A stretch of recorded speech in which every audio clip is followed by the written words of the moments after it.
It's always a good thing to see the number of positive cases go down, and so you can't see it behind my mask, but I'm happy.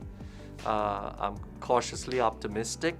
It didn't just go down because testing went down, it went down again because of all the steps that people have been taking and adhering to, such as wearing your mask, trying to physically, socially distance, sanitizing your hands, and avoiding contact with significant groups of people.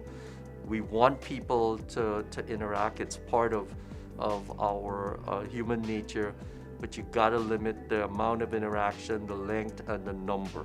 And if we keep doing that, then we should continue to have more weeks like this in the coming months and in the future and into the spring semester. So this actually wasn't a surprise. I was expecting that these numbers were to go down this week. Again, I want to be clear that it's not going to last forever. The expectation is because of Labor Day, we will see a slight spike. Hopefully it's a slight spike. We really don't know. We're preparing for the worst and hoping for the best. It's not about hope, it's about, again, people's behavior. We're doing so many things that are right. Again, in my aspect, we focus on what's not going right because that's what we really have to deal with, but there's so many things we're doing right.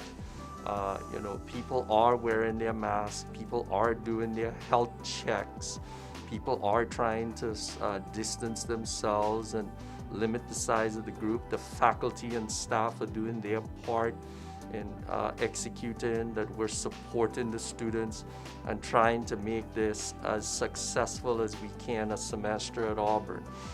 Other schools are not as fortunate as we are.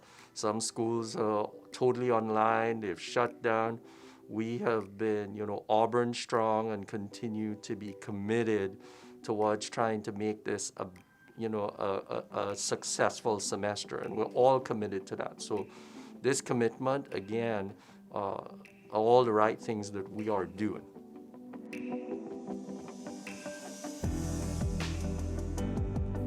So obviously, for everyone, it's a natural thing to have a reaction.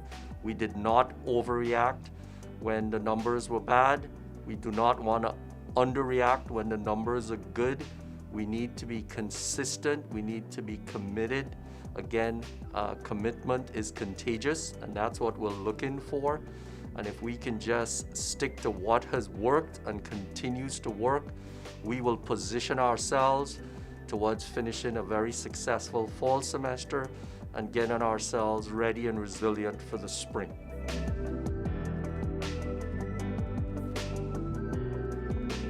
Next week, I'm expecting that there's going to be a spike. I'm hoping that the spike isn't a large spike, because I think I said in previous times that how well we do towards this part post Labor Day is really going to determine how well our October looks. And if October looks good because of a lower spike than expected, then we feel pretty optimistic that we're going to November 24th. I know people are excited for football, so am I. We all need football. Gives us something to talk about after every weekend. So for those of you who are planning to participate in the first on-campus game in Jordan-Hare Stadium, again, if you really want it to be successful, you need to be taking precautions starting all from now, so that you are not potentially coming down with the infection, whether you're symptomatic or not, and it's hitting you on the first day of football at Auburn.